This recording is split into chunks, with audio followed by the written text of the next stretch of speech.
দুজনে বিয়ে করে ফেলি। বিয়ের ৩ মাস পর সে খালি আমার কাছে টাকা পয়সা এগুলাই চাইতো।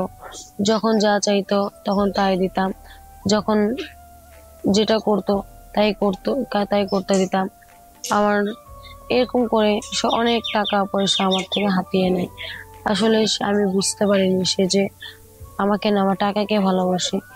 আমি তো ওই যে একটা কথা, আমি শারীরিক চাহিদার জন্য ওর সাথে জড়িত হয়ে আমার পুরো জীবনটাই আমি শেষ করে ফেলছি।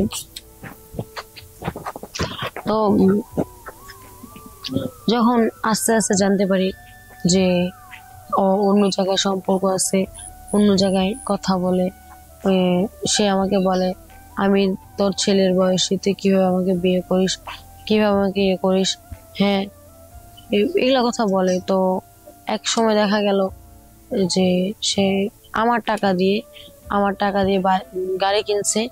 গাড়ি কিনে ওই গাড়িতে অন্য মেয়েদেরকে নিয়ে ঘুরে বেড়ায়, ট্যাঙ্কি মারে বেড়ায়, কত কিছু একবার চলতে থাকে। প্রায় আমার কাছ থেকে 20 লক্ষ টাকার মতন নিয়ে নেয়। প্রায় 20 লক্ষ টাকার মতন নিয়ে নেয়। নেওয়ার পরে তো দেখি যে তার কাছে আমি কোনোদিন সুখী হব না, তার কাছে আমি কোনোদিন হব না। তো দেখা যায় আমি এক পর্যায়ে তাকে তালাক দিয়ে দিই। আসসালামু আলাইকুম, আমার নাম রুনা লায়লা। আমি একজন বিধবা বলতে পারেন, এমনই কিছু। আমি একটা খুব সাধারণ মধ্যবিত্ত ফ্যামিলি থেকে বিরাজ করি। আজকে আমার জীবনে কিছু অজানা গল্প আমি আপনাদের কাছে শেয়ার করব। যদিও এটা অনেক লজ্জাদায়ক, অনেক তা আপনারা বলতে পারেন যে এটা আপনি একজন দুশ্চরিত্রা, আপনার কাছে ঠিক করেন নাই। তো যদিও কিছু বলেন, আমার কিছু বলার নাই। আমার বাড়ি হচ্ছে চৌরাস্তা, গাজীপুর চৌরাস্তা। আমার হাজবেন্ডের বাড়ি হচ্ছে কালিয়াকৈর। তো আমার অনেক ছোট থেকে আমার বিয়ে হয়ে গেছে, খুব অল্প বয়সে সংসারে হালটা ধরি। তো হঠাৎ করে আমার বিয়ের প্রায় 10 বছর আমার হাজবেন্ড মারা গেছে খুব অল্প দিনে। আমার একটা ছোট সন্তান ছিল, যেদিন আমার সন্তান হয় তার 2-2.5 মাস পরে সে মারা যায়। প্রায় 10 বছর আমি একা থাকি। এভাবে চাকরি করতাম, ছেলেকে পড়াশোনা করাইতাম। কেউ আমাকে দ্বিতীয় সন্তান আছে দেখে কেউ আমাকে দ্বিতীয় বিয়ে করতে চাইতো না। আমার চেহারাও তেমন একটা ভালো না। তো এভাবে দিন চলতে থাকে, কয়েকটা বছর, কয়েকটা মাস, কয়েকটা যুগ, এভাবেই চলতেছে। আমি ছেলে বড় হলো, তাকে কলেজের হস্টেলে রেখে আসলাম এমন একটা। তো ফেসবুকে আমার ছেলের বয়সী এক ছেলের সাথে আমার কথা হয়। এই একদিন হাই হ্যালো কথা বলতে বলতে এক মাস যায়। তখন তাকে আমি বলি যে তোমাকে আমার অনেক ভালো লাগে, তোমার সাথে আমি সব রিলেশন করতে চাই বা একটা সম্পর্কে যেতে চাই। সে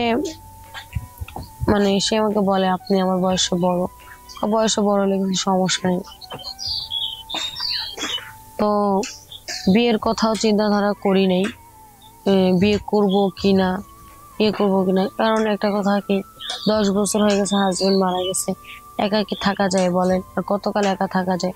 নিজের যৌবনের একটা আছে, নিজের একটা শারীরিক চাহিদা আছে। সে চাহিদাটা মেটানোর জন্য ভাবছিলাম যে হয়তো বা ওকে দেখে আমি আমার শারীরিক চাহিদাটা ওকে দিয়ে আমার শারীরিক চাহিদাটা মিলাইতে পারবো, এটা চিন্তাধারা করি। তো এরকম করে কিছুদিন যেতে যেতে তো এক পর্যায়ে আমরা অনেক কিছু করে ফেলি, তাকে দিয়ে আমি শারীরিক চাহিদা মেটানো, এটা ওইটা অনেক কিছু করি। তো এক পর্যায়ে আমরা দুজনে বিয়ে করে ফেলি। বিয়ের 3 মাস পর সে খালি আমার কাছে টাকা পয়সা এগুলাই চাইতো। যখন যা চাইতো তখন তাই দিতাম। যখন যেটা করতো তাই করতে দিতাম। আমার এরকম করে সে অনেক টাকা পয়সা আমার থেকে হাতিয়ে নেয়। আসলে আমি বুঝতে পারিনি সে যে আমাকে না আমার টাকাকে ভালোবাসে। আমি তো ওই যে একটা কথা, আমি শারীরিক চাহিদার জন্য ওর সাথে জড়িত হয়ে আমার পুরো জীবনটাই আমি শেষ করে ফেলছি। তো যখন আস্তে আস্তে জানতে পারি যে অন্য জায়গায় সম্পর্ক আছে, অন্য জায়গায় কথা বলে, সে আমাকে বলে আমি তোর ছেলের বয়সী, তুই কিভাবে আমাকে বিয়ে করিস, কিভাবে আমাকে ইয়ে করিস, হ্যাঁ এগুলা কথা বলে। তো এক সময় দেখা গেল যে সে আমার টাকা দিয়ে গাড়ি কিনছে, গাড়ি কিনে ওই গাড়িতে অন্য মেয়েদেরকে নিয়ে এই ঘুরে বেড়ায়, ট্যাঙ্কি মারে বেড়ায়, কত কিছু একবার চলতে থাকে। প্রায় আমার কাছ থেকে 20 লক্ষ টাকার মতন নিয়ে নেয়, প্রায় 20 লক্ষ টাকার মতন নিয়ে নেয়। নেওয়ার পরে তো দেখি যে তার কাছে আমি কোনোদিন সুখী হব না, তার কাছে আমি কোনোদিন হব না। তো দেখা যায় আমি এক পর্যায়ে তাকে তালাক দিয়ে দিই, এক পর্যায়ে তাকে তালাক দিয়ে দিই। সবই ঠিক ছিল, মাঝখানে আমার ইজ্জত, আমার টাকা পয়সা সবকিছু গেল। আজকে যদি আমার নিজেকে কন্ট্রোল করে রাখতাম, নিজের ইজ্জতের দাম দিতাম, নিজের ছেলের ভবিষ্যতের কথা চিন্তা করতাম, তাহলে আজকে আমাকে আর এইভাবে মান সম্মান সবকিছু হারিয়ে নিঃস্ব হয়ে যেতে লাগতো না। তো প্রিয় ভাই ও বোনেরা, আপনাদের সম্পর্কে একটা কথা বলতে চাই যে হাজবেন্ড মারা গেছে, একটা মেয়ের জীবন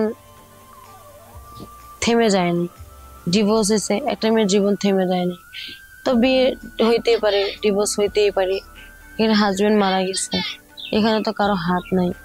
আজকে যদি আপনাদের মতন একজন আগায় আসতো, তাহলে ওই নারীর লাইফ বেঁচে যাইতো, এমন আর হইতো না। তো বোনেরা, তোমাদের উদ্দেশ্যে একটা কথা বলতে চাই, তোমরা যাই করো না কেন, এরকম ভুল তোমরা আর কখনো করো না। কারণ ছেলে সন্তান, ছেলে যেহেতু আছে, ইনশাল্লাহ ছেলে একদিন তোমাকে দেখবে।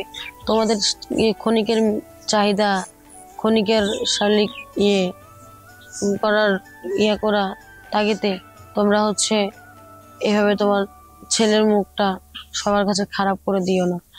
ছেলে আছে, ছেলের মুখ দিয়ে তাকায় থাকো। ইনশাল্লাহ আল্লাহ তৌফিক দান করুক যে তোমার ছেলে তোমাকে দেখুক, আল্লাহ সেই করুক, তোমাকে আয় রোজগার করে খাওয়াক, সেই তৌফিকটা আল্লাহ তাদেরকে দান করুক। তো আমি আন্তরিকভাবে দুঃখিত, আমি খুবই লজ্জিত, আমার জীবনে এমন একটা ঘটনা ঘটে গেছে। তো আপনারা বলবেন যে এটা কেমন দুশ্চরিত্রা মহিলা। তো যাই হোক, আমি আপনাদেরকে সাবধানে বানানোর জন্য এই কথাটা বলতেছি। আসসালামু আলাইকুম, ধন্যবাদ, সবাই ভালো থাকবেন।